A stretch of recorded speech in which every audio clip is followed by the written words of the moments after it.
She quietly boarded her first-class flight, dressed in simple clothes, excited for her journey. But before the plane even left the ground, a flight attendant humiliated her, forcing her to give up her seat for a wealthier-looking passenger. Everyone thought she was just an ordinary teenager who didn't belong. What they didn't realize was that she wasn't just a passenger. She was the hidden owner of the entire airline, and by the time the flight landed, the ones who judged her were about to face a reality they never saw coming. Before we start the story, comment below where in the world you're watching from today. And if you enjoy stories like this, don't forget to subscribe and turn on the bell icon so you never miss a new one. The sun hung low over the airport, washing everything in a soft golden light.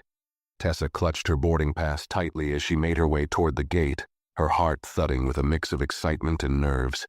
It was her first trip alone, a reward from her father for graduating at the top of her class. He had surprised her with a first-class ticket, telling her she deserved to see the world in comfort.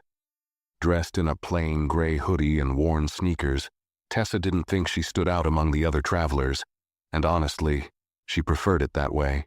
Blending in was safer, easier.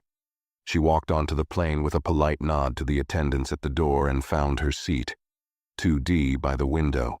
The seat was wide and soft, with a thick blanket folded neatly on top. Tessa smiled to herself, sliding her backpack under the seat in front of her and pulling out a well-worn novel.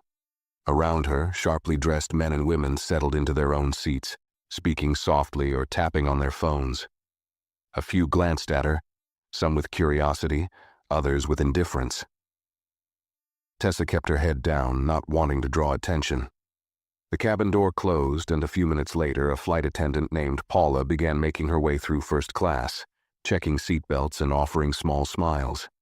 She had a sharp look about her, from her perfectly pinned hair to the precise crease in her skirt. Paula greeted an older man in a business suit with a warm laugh and offered a blanket to a woman wearing pearls. But when she reached Tessa, her smile wavered. Paula stopped beside her row, adjusting the sleeve of her jacket before speaking. "Excuse me, miss," she said, her voice pleasant but clipped. "Are you sure you're in the right seat?" Tessa looked up, startled, and nodded quickly.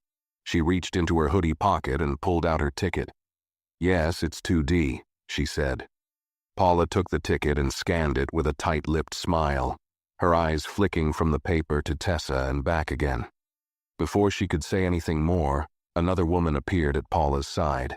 She was tall, wearing a crisp white blazer and carrying a handbag that probably cost more than Tessa's entire college wardrobe.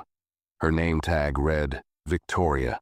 She spoke in a low voice to Paula, but Tessa could still hear every word. "Is there a problem? I was told this seat was being prepared for me."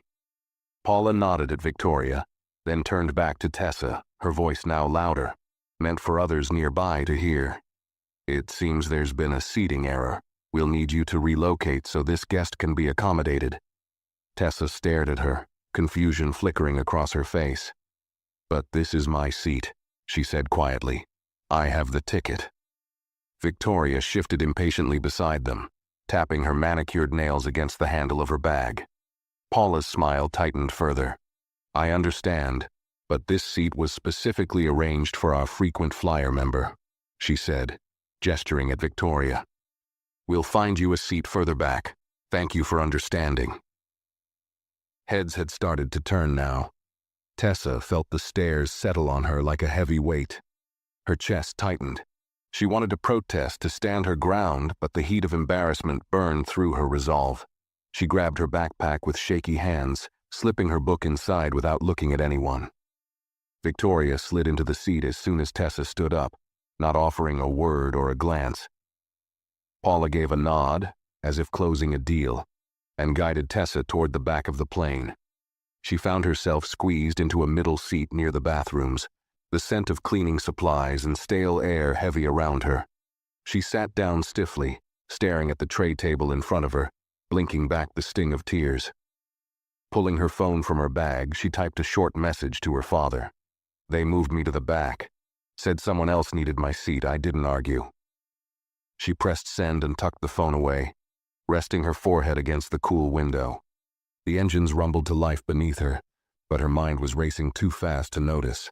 In the first-class cabin, Victoria sipped her champagne, while Paula moved down the aisle offering drinks and forced smiles, already forgetting about the girl she had pushed aside. Neither of them noticed the captain speaking quietly into his headset. Neither of them knew that Tessa's father wasn't just any father. He was the founder and owner of the very airline they were flying on. Tessa sat frozen in her cramped economy seat as the plane lifted off the ground. She barely noticed the feeling of weightlessness during takeoff. Her mind kept replaying what had just happened. She had done nothing wrong. She had been polite. She had her ticket. Yet she had been pushed aside as if she didn't belong. She stared blankly at the seat back in front of her, feeling a lump form in her throat that she refused to let out. She wasn't going to cry. Not here. Not in front of strangers. Her phone buzzed in her lap. She looked down and saw a reply from her father. His message was short but firm. "Stay calm. Don't worry. I'm handling it." Tessa swallowed hard, her heart thudding louder. Her father was usually calm about most things, but she knew when he said he was handling something. It meant people were about to find out who they had messed with. Up in first class, Paula finished her final checks and returned to the galley with a smug smile. Victoria reclined her seat and pulled a silk eye mask over her eyes, settling in for what she clearly expected to be a peaceful flight. Paula poured herself a quick cup of coffee and leaned against the counter, chatting softly with another attendant named Brooke. "Some people just don't understand," Paula said with a small laugh. "First class isn't for everyone. You can tell when someone doesn't belong." Brooke didn't say much. She had noticed how uncomfortable the girl had looked. She had seen the ticket too, and she knew the seat assignment was correct. But Brooke also knew Paula well enough to stay silent. Paula had a way of making trouble for anyone who crossed her. Meanwhile, inside the cockpit, Captain Reynolds adjusted his headset as he received a call through the private line from ground control. His eyebrows lifted slightly as he listened. He didn't interrupt, just nodded slowly and responded with a simple, "Understood. I'll take care of it." Setting the headset down, he turned to his co-pilot Mason, who raised an eyebrow in question. "What's up?" Mason asked. Captain Reynolds gave a small, tight smile. "Seems like we've got a bit of a situation in first class. Passenger relocation. Turns out the young lady moved to the back owns a little more than just a seat on this plane." Mason blinked. "You're kidding." Captain Reynolds shook his head. "Her father is Jacob Brennan, founder and majority owner of this airline, and he's watching everything unfold from the executive tower right now." Mason let out a low whistle. "Paula's about to have a very bad day." The captain gave a short nod, picking up the intercom. His voice was calm, professional, but carried an edge that hadn't been there before. "Flight crew, please note, we have been advised of a critical seating concern that needs immediate correction. Lead flight attendant to report to the cockpit as soon as possible." Down in the galley, Paula straightened, puzzled. She glanced at Brooke, who just gave a small shrug. Without hurrying, Paula set down her coffee cup and made her way toward the front, completely unaware that her world was about to tilt sharply out of her control. Paula smoothed down her uniform as she approached the cockpit door, fixing a smile on her face. She knocked lightly and waited. A moment later, the door opened, and Captain Reynolds motioned her inside. She stepped in confidently, expecting maybe a small reminder about customer service or an issue with a passenger complaint. She was not expecting the cold, serious looks she received from both pilots.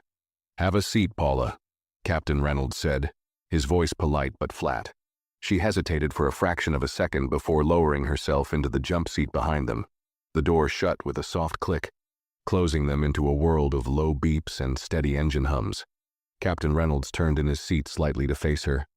"We've been contacted by corporate headquarters regarding a situation that occurred during boarding," he said evenly. Paula blinked, confusion tightening in her chest. "A situation?" she repeated. "The young woman you removed from seat 2D," he continued, his voice low but sharp, "was fully authorized to sit there. She had a first-class ticket. There was no mistake." Paula opened her mouth, searching for words, but the captain raised a hand. It gets worse. Her name is Tessa Brennan. Her father is Jacob Brennan. The name hit her like a slap. Paula sat up straighter, her mouth going dry. She had heard the name before, of course. Everyone in the airline industry knew it. Jacob Brennan wasn't just the founder. He was the face, the money, and the power behind everything. Mr. Brennan personally called ground operations, Captain Reynolds said, his voice cutting through the heavy air. He was very clear. Immediate action must be taken. You are to return the passenger to her original seat. You will apologize publicly. And when we land, you will be meeting with company executives for a formal review. Paula felt the blood drain from her face. She had dealt with angry customers before. She had smoothed over complaints, charmed difficult passengers. But this was different. This wasn't about a missed drink order or a lost bag. This was about humiliating the owner's daughter in front of a plane full of people. I didn't know, Paula stammered, the words tasting bitter in her mouth. You didn't bother to check, Captain Reynolds corrected her. He didn't raise his voice, but the disappointment in his tone was worse than yelling. You judged her by how she looked, and now you're going to fix it. He picked up the intercom and pressed a button. Attention crew, lead flight attendant Paula, please return to cabin 2 immediately. Paula stood up on shaky legs, her heart hammering against her ribs. She left the cockpit without another word, her mind swirling with fear and regret. As she made her way back through the first-class cabin, she felt the curious eyes of the passengers following her. They had no idea what was happening yet, but they would. They would very soon. And for the first time in her career, Paula wished she could disappear into the floor. Tessa sat quietly in her cramped seat, her arms folded tightly across her chest. She stared out the window, watching clouds drift lazily past, but her mind wasn't calm. Her phone buzzed again in her lap, and she glanced down to see a short new message from her father. Stay where you are. Let them come to you. She tucked the phone away quickly, not wanting anyone around her to see it. She noticed the sudden change in energy before she even looked up. A hush seemed to spread through the cabin. Passengers shifted in their seats, craning their necks to look down the aisle. Tessa turned her head slightly and saw Paula walking toward her, her step stiff, her smile tight and wrong. Paula stopped at her row, her face flushed pink as she crouched down slightly to be at eye level. Miss Brennan, she said, loud enough for people nearby to hear. There's been a misunderstanding regarding your seating. We'd like to invite you to return to your original seat in first class. Tessa blinked slowly, keeping her face calm. She could feel every pair of eyes on her now. Whispers had already started. Paula shifted awkwardly, forcing a thin smile. We sincerely apologize for the inconvenience. Tessa didn't move right away. She let the silence stretch, just long enough to make Paula squirm. Then, she looked at her coolly. Are you saying I was in the right seat the whole time? Paula's cheeks darkened. She nodded stiffly. Yes, ma'am. And you moved me because... Tessa let the question hang in the air. Paula opened her mouth, but no words came out. She struggled for a response that wouldn't dig her hole even deeper, but nothing she could say would change the truth everyone had seen. Tessa finally stood up, her back straight, her head held high.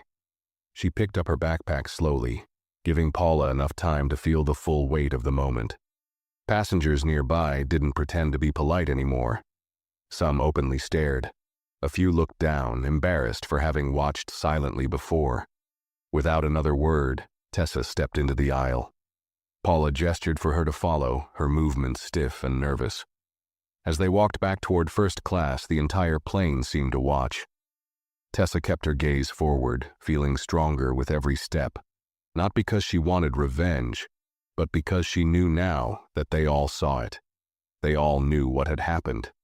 And this time, no one could pretend they didn't.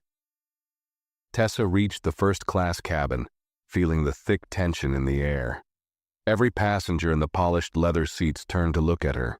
Some faces showed surprise, others guilt. A few simply stared blankly, unsure of what to do. Victoria, the woman who had taken her seat earlier, sat frozen, her eyes wide behind her oversized sunglasses. Paula motioned toward the empty seat, the one by the window that should have been Tessa's from the beginning. Tessa paused, her hand resting on the back of the seat for a moment. She turned slightly, her voice steady but clear enough for the nearest rouse to hear. "I had my ticket. I showed it when I boarded," she said, her tone calm, almost casual. "But I guess some people thought I didn't belong here." The words were simple, but they cut through the cabin like a knife. A few passengers shifted uncomfortably in their seats. One man in a navy suit coughed quietly and looked away. Paula opened her mouth to respond, but quickly closed it again, realizing anything she said would only make it worse. Tessa slid into her seat without another glance at Paula or Victoria. She tucked her backpack neatly under the seat in front of her and pulled out her book again, flipping it open as if nothing had happened. But the atmosphere had shifted completely. Paula stood awkwardly beside her for a few seconds, then leaned down stiffly. "If you need anything at all, please let me know," she muttered. Tessa didn't look up. She simply turned a page in her book, the soft rustle of paper sounding louder than any words she could have spoken. Paula straightened, her face burning with shame, and hurried back toward the galley. The rest of first class seemed frozen for a moment. Then slowly, conversations resumed, but they were quieter now, filled with glances and whispers. The passengers might have gone back to their drinks and magazines, but the memory of what they had seen wouldn't leave them so easily. And for Paula, the weight of that moment was just beginning to crush down on her. Paula stumbled back into the galley, her hands shaking slightly as she gripped the edge of the counter. She could feel the sweat gathering at the back of her neck despite the cool air of the cabin. Brooke stood nearby, pretending to arrange snacks on a tray, but her eyes flicked up now and then, watching. "You okay?" Brooke asked, her voice low. Paula shot her a look, sharp enough to cut glass. "I'm fine," she snapped. But she wasn't fine, not even close. Her mind raced, replaying every decision she had made since the boarding process. She knew now, without a doubt, that she had crossed a line she couldn't step back from. Brooke hesitated before speaking again. "You know she's not just any passenger, right?" Paula gave a stiff nod, keeping her voice low. "I figured it out." Brooke pressed her lips together, glancing toward the curtain separating them from first class. "You might want to figure out what you're going to say when we land. This isn't just about moving someone, not this time." Paula didn't answer. She couldn't. She was too busy trying not to panic. Every mistake she had made now felt bigger, heavier, impossible to fix. She thought about the first time she had trained for this job. All the rules drilled into her about treating every passenger with respect. She had broken those rules without even blinking. She hadn't even hesitated when she saw Tessa sitting there, dressed simply, young, alone. And now the consequences were coming faster than she could run from them. Meanwhile, back in first class, Tessa sat calmly in her seat, flipping through the pages of her book. She wasn't reading. She was listening. Listening to the subtle changes around her, the uneasy shuffling of passengers, the clipped tone of Paula's voice from behind the curtain, the way some of the first-class guests avoided looking in her direction.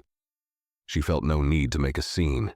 Her silence said everything louder than words could, and she knew her father would not let this situation end quietly. Victoria, sitting in the next row, fidgeted with her handbag, glancing over at Tessa and quickly looking away. The woman who had so easily taken Tessa's seat now looked as if she wanted to sink into the floor. Tessa leaned her head back against the seat and closed her eyes for a moment, letting the quiet hum of the engines fill her ears. She knew something was building, something bigger than just a simple apology, and she was ready for it. The flight continued, but the energy in the cabin had shifted into something strange and heavy. Tessa kept her head turned toward the window, pretending to admire the view of clouds stretching endlessly across the sky. But her mind stayed sharp. She could still feel the glances sneaking her way from across the aisle, from behind the seats, even from the passengers who had earlier ignored her completely. They were watching now, pretending to be busy with their books or screens, but the guilt in the air was almost thick enough to touch. Up in the galley, Paula paced in short, tight steps, her nerves fraying more with each passing minute. Brooke busied herself with arranging snack trays, but it was clear she was trying to stay out of the way. The last thing she wanted was to get caught in the fallout. Paula pressed her hand to her forehead, trying to think. Maybe if she offered a drink, maybe if she gave an extra blanket, maybe if she apologized again, more sincerely this time, maybe that would smooth things over. But a deep part of her knew none of it would matter, not with who Tessa's father was, not with how public the humiliation had been. As Paula wrung her hands, the intercom above her crackled. "Flight attendants, please prepare for a mid-flight review." The announcement was vague, but the tone was not. It wasn't part of any normal flight procedure. Paula's stomach twisted painfully. She knew this wasn't about service or safety. It was about her. Captain Reynolds had made another call, and Jacob Brennan had made sure that whatever was going to happen next would not be quiet or private. Paula took a shaky breath and straightened her jacket, plastering a brittle smile on her face. She walked back into first class, pushing the cart ahead of her with stiff arms. "Can I get you anything, miss?" she asked as she stopped beside Tessa's seat, her voice painfully bright. Tessa slowly turned her head toward her, her eyes calm but piercing. The entire cabin seemed to still, every ear tuned in. "I'm fine," Tessa said softly, flipping another page in her book. Paula's smile faltered, but she nodded and moved away, her hands tight around the cart's handle. As she continued down the aisle, a man in a gray suit leaned slightly across the aisle toward Tessa. His voice was low, hesitant. "Miss, I just wanted to say, I saw what happened earlier. It wasn't right." Tessa looked at him for a moment, studying his face. She gave a polite nod but didn't say anything. She didn't need to. Another woman, an older lady seated 2 rows ahead, turned around slightly. "If I had known," she began awkwardly, "I would have said something." Tessa simply smiled a little and returned to her book. The passengers could keep their apologies. They had made their choice when they stayed silent. Now they could sit with that discomfort. Meanwhile, Paula retreated to the front of the plane, heart hammering. She thought maybe things would calm down if she just stayed quiet until they landed. Maybe it would all blow over. She was wrong. Because just as she reached the front galley, Captain Reynolds' voice filled the cabin again, smoother this time, but unmistakably firm. "Ladies and gentlemen, we apologize for any earlier inconvenience regarding seating arrangements. We are pleased to inform you that the situation has been corrected. Thank you for your patience." It sounded harmless. To most passengers, it probably was. But to Paula, it felt like a warning shot, a clear signal that the airline wasn't letting this slide into silence. She leaned heavily against the counter, feeling her legs tremble. And in her gut, she knew something bigger was waiting for her once those wheels touched the ground. Something she couldn't talk her way out of. Tessa shifted in her seat, the soft leather creaking under her as she glanced down at her phone resting on her lap. Another message had just arrived from her father. She tapped the screen lightly. "Security and executive staff will be at the gate. Stay calm. You'll be escorted personally." She tucked the phone away without reacting. No one needed to know that while they were sitting there pretending nothing had happened, a storm was already waiting for them on the ground. Victoria, who was now sitting stiffly in the seat across the aisle, peeked over her sunglasses at Tessa, her lips pressed into a tight line. She shifted uncomfortably when Tessa met her gaze for a split second. Victoria quickly looked away, fumbling with the expensive bracelet around her wrist. The luxury, the comfort, the small invisible power that people like Victoria thought they carried. It was slipping through their fingers now, replaced by awkward silence and fake smiles. Brooke pushed the cart slowly down the aisle, pretending to check drink orders. She was doing her best to make herself invisible, but her eyes betrayed her nervousness. She glanced at Tessa once, then quickly looked forward again. She didn't want to be part of this mess any more than she already was. Paula remained in the galley, her back pressed against the wall, her breathing shallow. She had picked up a stack of cups just to have something to do with her hands, but she couldn't stop the slight trembling in her fingers.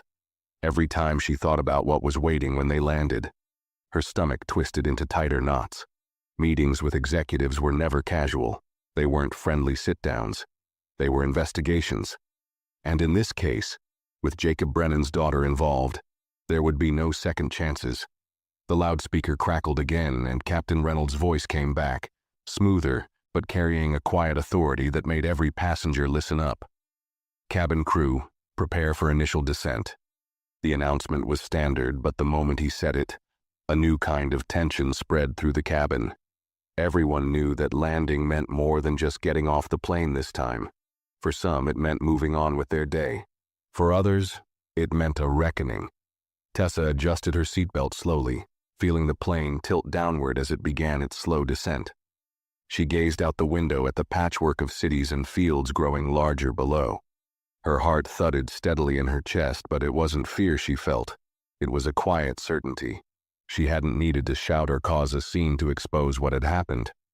All she had needed was patience, and now the consequences were coming naturally, in their own time. Across the aisle, Victoria was fidgeting more noticeably now, pulling at the hem of her sleeve and glancing nervously at the curtain separating first class from the rest of the cabin. Tessa didn't look at her again. She didn't need to. Victoria's discomfort was its own kind of apology. The plane shuddered gently as it moved lower through the clouds, the landing gear thumping into place beneath them. Tessa folded her hands neatly in her lap, her face calm, her breathing steady. In the galley, Paula stood frozen, staring at the closed door, her thoughts racing. Maybe she could apologize again. Maybe she could explain. But deep down, she knew none of it would matter now. She had made a choice when she looked at Tessa and decided she didn't belong. She had backed that choice with action. And no words could erase the fact that the wrong person had been watching every single second of it. The cabin lights flickered softly as the plane lowered closer and closer to the runway. The wheels screeched lightly as they touched down, the plane bouncing once before settling into a smooth roll down the tarmac. Tessa kept her hands folded, her eyes steady, as the plane taxied toward the gate. Her phone buzzed one more time. She glanced down without picking it up. Security is waiting. Stay seated. They will come to you first. The engines whined as the plane slowed to a stop. The seatbelt light dinged off. Around her, passengers began gathering their belongings, pretending everything was normal. But it wasn't normal. Not anymore. And the ones who had watched silently, who had said nothing when she was humiliated, would now have front-row seats to what true accountability looked like. The familiar chime of the seatbelt sign switching off filled the cabin, but no one moved right away. The usual scramble for overhead bins and rushed goodbyes was replaced with an odd stillness, as if everyone knew something was about to happen, but no one wanted to be the first to stir it. Tessa stayed seated, calm and unmoving, her backpack still tucked neatly under the seat in front of her. She smoothed the front of her hoodie with slow, steady hands, feeling the weight of so many glances pressing down on her, but refusing to acknowledge any of them. A soft buzz came from the cabin doors, and moments later, the door swung open. Instead of the usual jet bridge worker, 2 uniformed security officers stepped onto the plane. They were calm but serious, their gazes sweeping across the cabin like a silent announcement. Behind them stood a man in a dark navy suit with a clipboard in his hand. His ID badge flashed under the overhead lights. A senior operations manager for the airline. Passengers stiffened. Some craned their necks to see better. Others dropped their eyes to their laps, pretending not to notice the sudden presence of authority walking down the aisle. The operations manager spoke in a clear voice, polite but firm. "Tessa Brennan?" he asked, though he already knew. His eyes found her immediately, sitting with a quiet dignity that filled the space around her. Tessa raised her hand slightly, signaling without a word. The manager gave a small nod. "Miss Brennan, if you'll remain seated for a moment, we'll be escorting you off first." The tension in the cabin snapped tighter. Passengers whispered behind their hands, stealing glances between Tessa, the officers, and the bewildered flight attendant standing frozen at the front.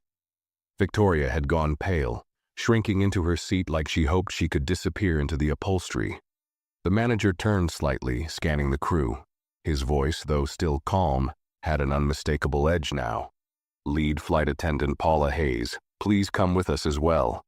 Paula froze in place. Her hands gripped the beverage cart so tightly that her knuckles turned white. She opened her mouth to protest, to explain, but no words came. Her legs felt like they were moving on their own as she stepped shakily into the aisle.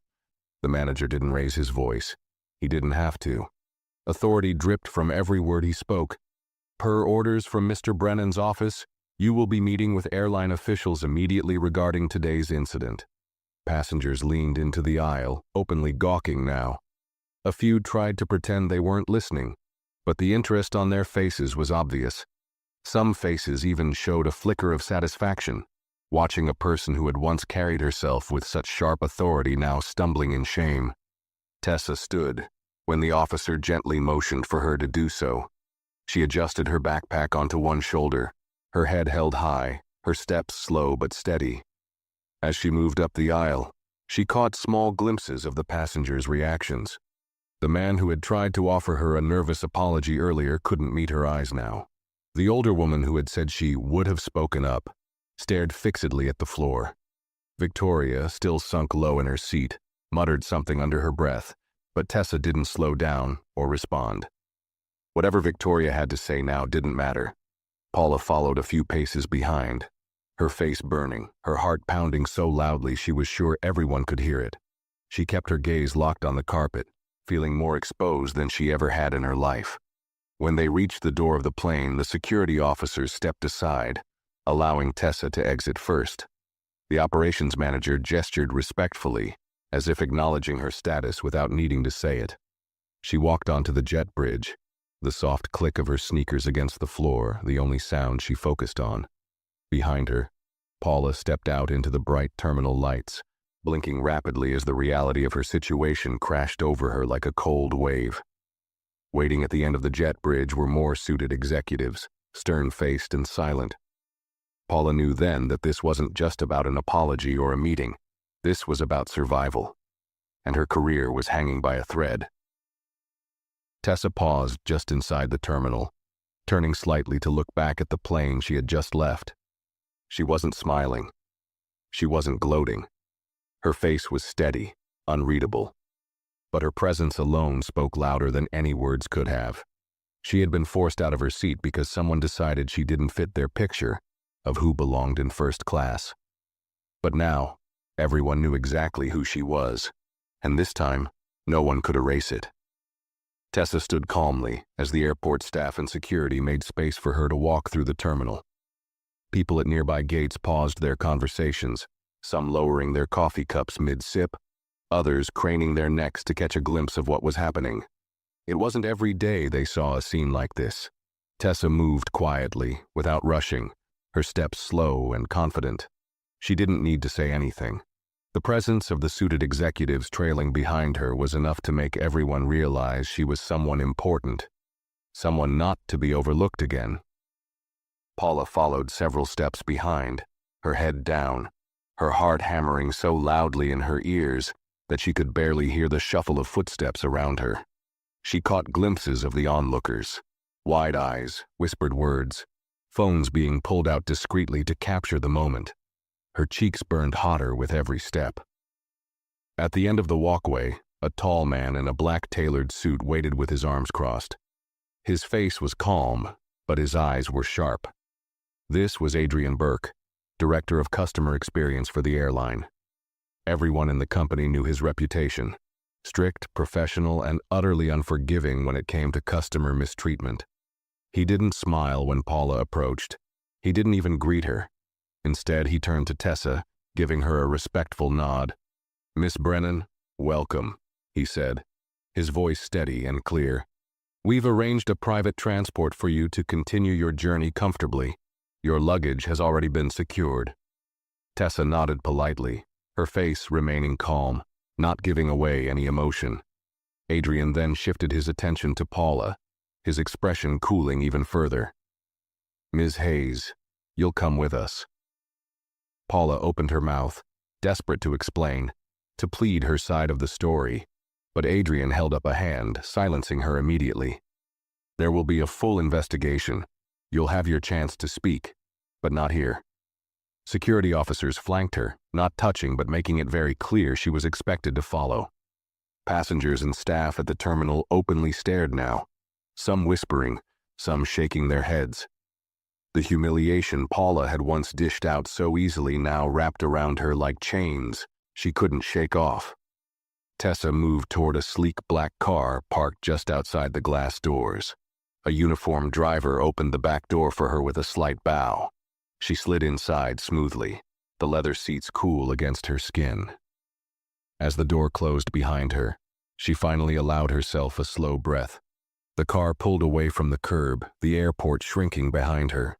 Tessa looked out the tinted window, seeing flashes of the terminal, the busy travelers, the long security lines, the ordinary world still spinning outside the walls of power and privilege that had just collapsed around Paula. Inside the airport, Paula was led down a separate hallway, away from the main terminals, toward a set of gray double doors that few employees ever wanted to see up close. Beyond those doors sat a small conference room where executive reviews were held. Most who entered those rooms walked out without a badge. As she walked, Paula's mind raced. She thought about the day she had been hired, the pride she had felt, the long hours she had worked. She thought about how easy it had become to make quick judgments about passengers, how normal it had seemed to assume who belonged and who didn't. She had told herself it was about order, about professionalism. But now, stripped of her control, she saw it for what it really was. Bias, unchecked and ugly. Ahead of her, the doors swung open and she was ushered inside. Adrian entered behind her, placing a thick folder on the table before sitting down across from her. He opened the file slowly, methodically, flipping through the papers inside, printed complaints, witness statements, even screenshots from security cameras inside the cabin. Each piece of evidence piled heavier onto Paula's shoulders, crushing whatever hope she had left. Adrian looked up, his voice still professional but cold. "Ms. Hayes, you are here to respond to serious concerns regarding misconduct and violation of customer service protocols. Do you have anything you wish to say before we begin?" Paula swallowed, her throat dry. She wanted to defend herself. She wanted to say it wasn't what it looked like. But sitting across from Adrian, knowing what she had done, she realized there was nothing she could say that would make it better. Tessa, meanwhile, leaned back in the soft seat of the car as it sped smoothly toward a private lounge where her father was waiting. She glanced down at her phone. A message from her father blinked on the screen. "Proud of you for staying calm. See you soon." Tessa smiled slightly, not out of triumph, but out of quiet satisfaction. She hadn't screamed. She hadn't fought. She had let the truth carry its own weight. And sometimes truth was heavier than anything else. Inside the sterile conference room, the clock ticked loudly, each second stretching the tension thicker in the air. Paula sat stiffly in the hard chair across from Adrian Burke, feeling like a schoolchild about to be scolded, except this was worse. This wasn't a scolding. This was her career slipping through her fingers. Adrian flipped to another page in the folder, his eyes skimming quickly over the documents before speaking. "We have testimonies from 4 passengers in first class who witnessed the removal of Miss Brennan from her assigned seat. All of them confirmed that you questioned her without cause and prioritized another passenger without checking the manifest properly." Paula's mouth was dry. She clutched her hands tightly in her lap, wishing for something, anything, that could undo the last few hours. I didn't mean any harm," she croaked, her voice thin. Adrian's face didn't change. "Intentions don't erase actions, Ms. Hayes, especially when those actions involve discrimination against a paying customer. In this case," he paused, tapping the file lightly, "the daughter of the airline's owner." Paula lowered her eyes, shame burning hotter than anything she had ever felt. Adrian continued, his tone even. "In addition to passenger complaints, your fellow crew member, Brooke Davis, submitted an internal report. He pulled out a separate sheet of paper.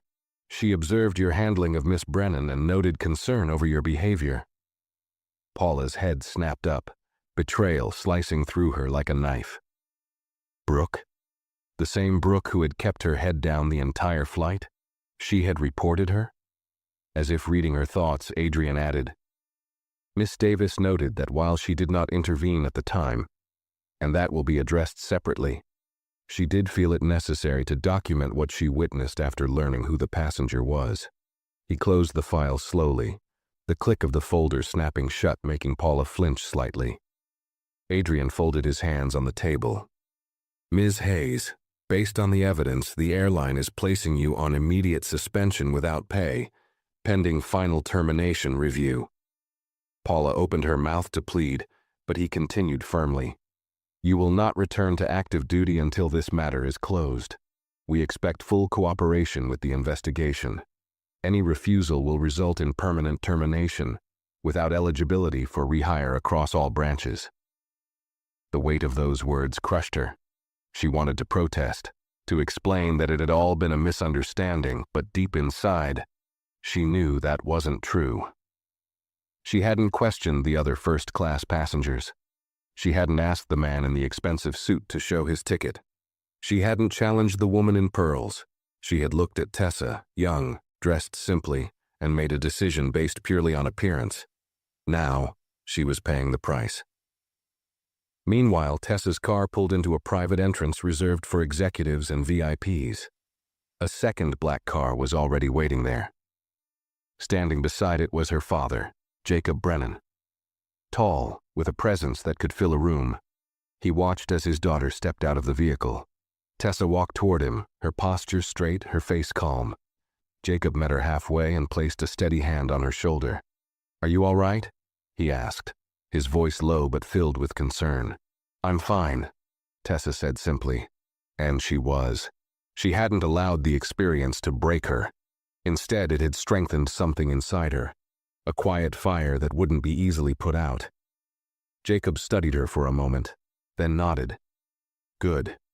You handled yourself better than many adults would have. He motioned for her to join him inside the private lounge. As they walked through the sleek, polished halls, Jacob spoke in a measured tone. The board has already been notified. Changes will be made. Training programs will be updated. Oversight policies will be tightened. Tessa listened but said nothing. It wasn't about policies to her. It wasn't about corporate meetings or official apologies. It was about how easily people like Paula could decide who deserved respect and who didn't, and how important it was to show them that they didn't get to make that decision unchecked anymore. They entered a quiet, luxurious lounge where a few executives waited, all of them rising to their feet respectfully when they saw Jacob and Tessa. No one treated her like she didn't belong here. Not now. Jacob led her to a seat and turned to address the small group. Before we discuss next steps, he said firmly, I want everyone here to understand something. He placed a hand lightly on Tessa's shoulder. This is not just about one mistake. It's about what kind of company we choose to be moving forward. Tessa looked up at him, pride flickering in her chest. For the first time since that humiliating moment on the plane, she allowed herself a real smile. The people who had tried to make her feel small would now have to face a reality where she, and others like her, could no longer be pushed aside so easily.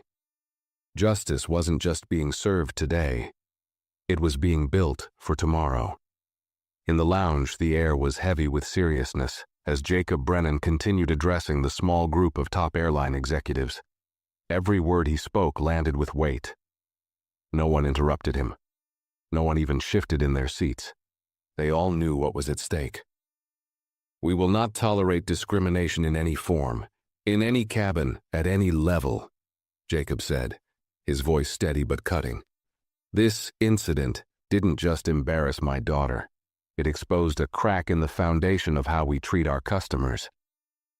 He glanced around the room, meeting every executive's eye before continuing. From today forward, there will be mandatory training for all flight and ground staff. Real training, not just signatures on a paper. There will be secret passengers assigned to review service behavior, Immediate consequences for staff found treating passengers differently based on appearance, age, background, anything. Tessa watched quietly, feeling a growing sense of pride. Her father wasn't the kind of man who issued hollow promises. When he said things would change, he meant it. Jacob took a breath, softening his tone slightly as he looked at Tessa. This is bigger than an apology. It's about building a culture that doesn't just correct mistakes when they're caught, but prevents them from happening at all. The executives nodded quickly, murmuring agreement, but it wasn't enough. Jacob pointed to one of the men sitting at the end of the table. "Daniel, you'll draft a formal apology. Not just to Tessa, but to all passengers who've ever been treated unfairly. I want it published publicly. No hiding, no spin." Daniel nodded, already scribbling notes. Jacob then turned to another woman seated beside him. "Lauren, begin internal audits immediately. I want random checks on flights starting next week. Use outside agencies if you have to. I want this done cleanly." Lauren gave a quick, serious nod. Jacob leaned back slightly, letting the weight of his words settle. "Make no mistake," he said, voice firm again. "This is personal. If we cannot protect the dignity of every single passenger, regardless of who they are, then we don't deserve to lead this industry." The room stayed silent for a long beat. Finally, Jacob rose from his chair, motioning for Tessa to join him. She stood smoothly, feeling the eyes of every executive following her. But this time, those stares weren't filled with doubt. They were filled with a kind of respect, a recognition that she had changed something real. As they left the lounge together, Jacob placed a firm hand on her back. "You didn't have to yell," he said quietly. "You didn't have to scream. You stood your ground and let the truth speak for itself. That's strength, Tessa." She smiled up at him, feeling lighter than she had since the moment Paula had stood over her seat with that tight, false smile. "I wasn't going to let her decide my worth," Tessa said simply. Jacob chuckled softly. "That's my girl." They stepped through the private corridors of the airport, passing staff members who quickly moved aside, nodding respectfully. The airport was buzzing with its usual noise. Boarding calls, rolling suitcases, low conversations. But for Tessa, everything sounded distant. She had faced a quiet kind of war and won it with silence, dignity, and patience. Meanwhile, far from the comfort of the executive lounge, Paula sat alone in the same small conference room, waiting for a decision she already knew was coming. The formal review had ended. She had been allowed to speak, to explain, but deep down she knew her words hadn't mattered. Action spoke louder, and her actions had sealed her fate. She clutched the handle of her carry-on bag, the one she had brought thinking it would be just another routine flight.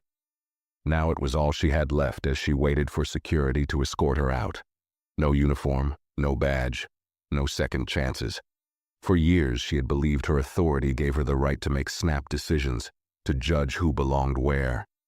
But in the end, all it had taken was one quiet, steady teenage girl to tear that illusion down.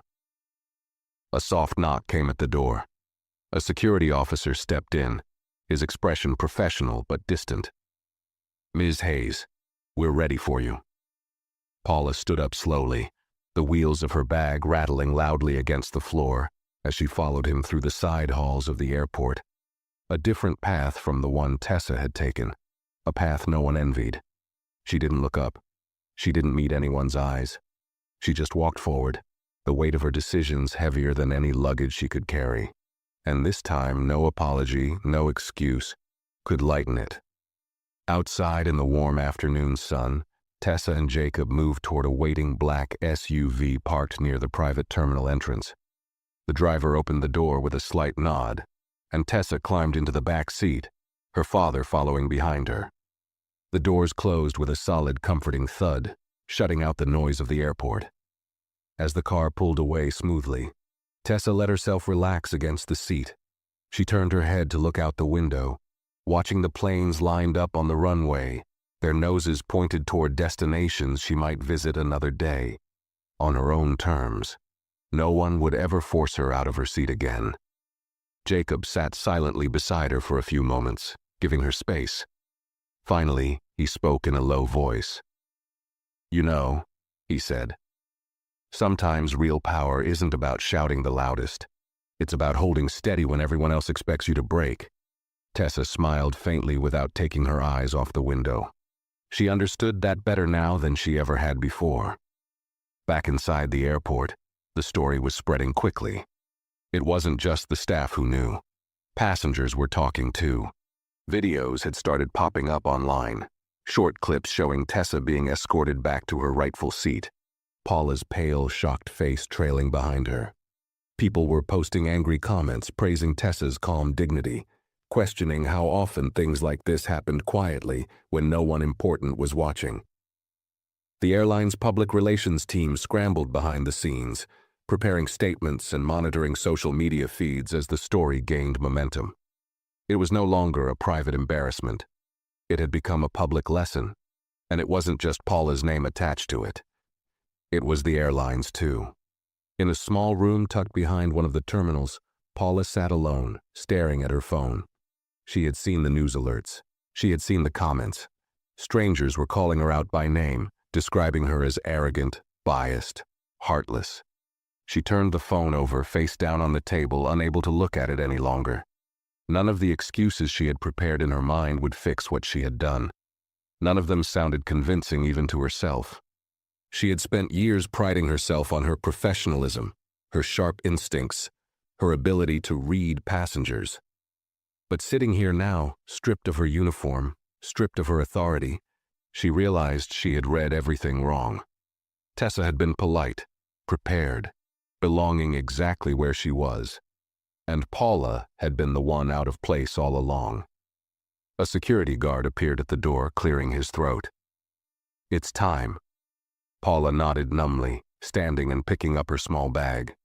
She walked through the terminal with the guard beside her, trying to keep her chin up, but every step felt like a public confession. People were watching. She could feel it. Some recognized her from the videos already circulating online.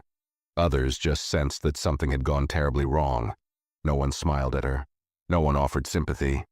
She was invisible now, not in the way she had once made passengers feel, but in the way someone becomes when their importance has been stripped away. Out on the curb, a plain, unmarked car waited for her. No fancy black SUV, no VIP treatment, just a silent ride home to an uncertain future. She climbed in without a word, pulling the doors shut behind her. The car pulled away, leaving the bustling airport behind. Paula leaned her head back against the seat and closed her eyes. But the shame, the regret, the crushing finality of her actions stayed with her. Back in the SUV, Jacob glanced at his daughter, studying her profile in the afternoon light. "You sure you're okay?" he asked again, softer this time. Tessa nodded, her voice even. "Yeah, I'm sure." She was more than okay. She had faced disrespect with calm strength. She had held her ground without screaming or lowering herself.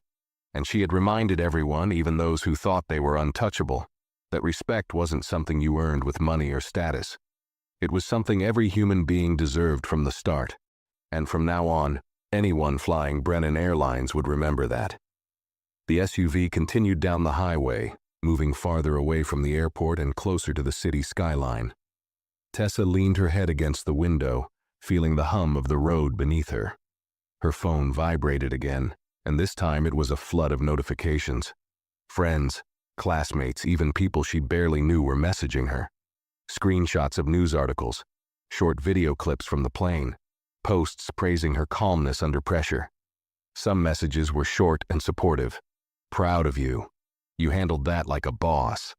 Others were longer, people sharing their own experiences of being overlooked, mistreated, judged unfairly.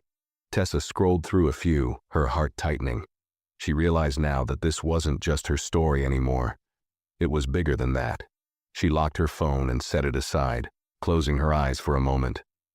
Her father let the silence stretch comfortably between them, giving her space to process everything. He knew better than anyone how heavy sudden attention could feel, even if it came with praise.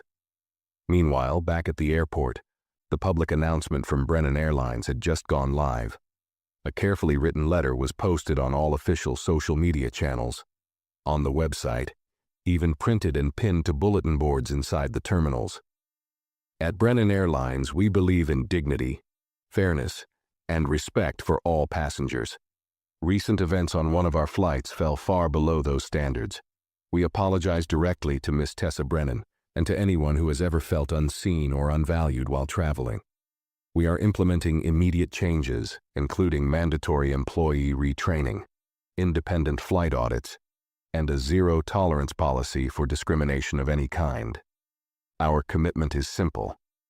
Everyone belongs. The letter spread like wildfire. News outlets picked up the story. Journalists reached out, wanting interviews. Discussions bloomed online, some angry, some hopeful. Some people, seeing the airline's public reaction, praised them for addressing the issue quickly. Others pointed out that it shouldn't have taken the owner's daughter being mistreated for real change to start. Tessa didn't disagree with them. It shouldn't have taken this. But if her experience could force open a conversation, if it could create space for others to be heard, then it mattered. Far from the whirlwind of public reaction, Paula sat alone in her small apartment, the city lights outside her window blurring into a hazy mess. Her dismissal from the airline had been finalized. Her employee ID deactivated. Her email account shut down. She had spent the last few hours reading through some of the comments online, her chest twisting tighter with every word. She hadn't expected sympathy, but the sheer weight of public judgment stunned her. And it wasn't just about her actions on the plane.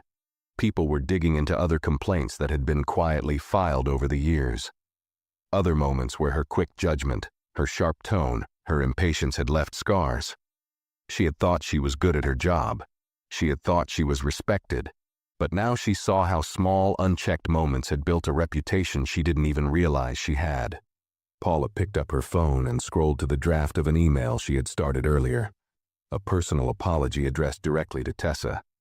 She hadn't sent it yet. Part of her wondered if it even mattered anymore. But another part of her, the part that still wanted to believe she wasn't beyond fixing, knew it wasn't about whether Tessa would read it. It was about taking responsibility. She began typing again, her hands shaking slightly. Miss Brennan, I don't expect forgiveness, and I know an apology may not erase what I did, but I want you to know that I see it now. I saw only what I wanted to see that day, and I failed you. I judged you before I knew anything about you. I am sorry. Not because I got caught, but because I was wrong. She stared at the screen for a long time before hitting send. The message floated into the digital void. Whether it would be seen or ignored, she didn't know. But for the first time in days, Paula felt a small shift inside her, a tiny crack in the heavy wall of pride she had built around herself. In the SUV, Tessa's phone buzzed again, a new email notification flashing across the screen. She hesitated, then picked it up, skimming the first few lines of Paula's message. She read it twice, her face unreadable. Then she tucked the phone away without replying, choosing not to let the weight of Paula's regret settle on her shoulders. Her story wasn't about revenge. It wasn't about making people beg for forgiveness. It was about standing firm in the face of injustice and letting others learn their own lessons, however long it took. The city lights grew brighter as the SUV moved closer to home. Tessa felt a quiet peace growing in her chest. This wasn't the end of anything. It was the beginning of something better, for her, and maybe even for people she would never meet but who deserved better every time they stepped onto a plane, into a room, into any space where they had every right to belong. The SUV slowed as it turned into the long private driveway leading up to the Brennan family estate. Towering trees lined the road, their leaves rustling gently in the evening breeze.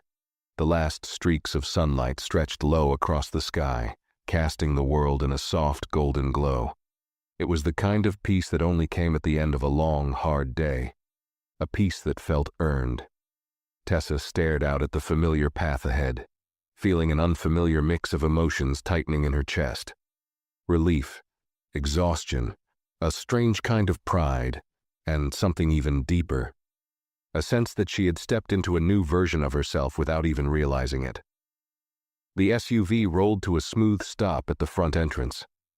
The driver quickly stepped out, opening the door for Tessa. She climbed out slowly, stretching her arms, her backpack slung casually over one shoulder. Jacob stepped out behind her, walking quietly by her side as they made their way up the marble steps to the house. Inside, the house was warm and bright. Staff members offered respectful nods as they passed, but no one interrupted. Tessa headed straight for the den, her favorite room, full of oversized couches, soft lighting and shelves packed with books and family photos.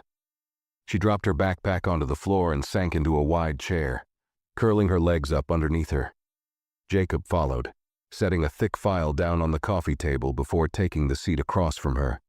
For a few minutes, neither of them spoke. The house hummed gently around them, the quiet clink of dishes from the kitchen, the soft hum of distant conversation. Finally, Jacob leaned forward, resting his elbows on his knees. His voice was softer now, without the commanding edge he used at board meetings. "You know," he said, watching her carefully, "what you did today wasn't just important for yourself." Tessa looked up, her eyes steady. "You showed every young person who's been pushed aside that they're not invisible." Jacob said, "You showed the people who were watching silently that silence isn't neutral. And you showed this company, my company, that there's no place for arrogance or bias here. Not anymore." Tessa felt a lump rise in her throat, but she swallowed it down. She wasn't going to cry, not tonight. Jacob smiled, a rare, genuine smile that softened the lines on his face. "You taught them more today than any meeting or memo ever could." Tessa sat back, letting his words sink in. It hadn't felt brave at the time, it had just felt necessary. But maybe that was what real strength looked like. Doing what was right, even when no one handed you a microphone, even when the easy choice was to shrink away. She glanced at the thick file Jacob had set down, the new policies he was putting in place because of what had happened. A legacy bigger than any one flight, bigger than one moment. The world outside continued on, busy and loud and complicated. But in this house, tonight, something had shifted permanently. Later, when she was alone in her room, Tessa scrolled through her phone again. Messages of support flooded her inbox, classmates she hadn't talked to in months, teachers, even strangers. But she paused when she saw Paula's email again. She reread it carefully this time. The words were clumsy, but honest. Tessa didn't respond. She didn't need to. Sometimes real growth happened not through answers, but through reflection. Paula would have to walk her own road now, without hand-holding, without forgiveness handed easily to make her feel better. Tessa placed her phone face down on the nightstand and looked out the window at the stars blinking into existence across the deep blue sky. She wasn't angry anymore. She wasn't even bitter. She felt something quieter and stronger settling in her chest, a determination that no matter where she went in life, no matter who tried to underestimate her, she would carry this moment with her. The moment she proved, not just to others but to herself, that she deserved every room she walked into, every seat she sat in, every opportunity she reached for. The world might not always welcome her with open arms.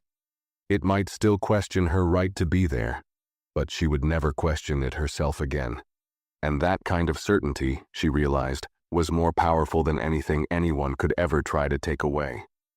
As she closed her eyes and drifted into sleep, Tessa knew this wasn't the end of her story. It was only the beginning. If you liked this story, make sure to give this video a thumbs up, share your thoughts in the comments below, and don't forget to subscribe to the channel for more powerful stories.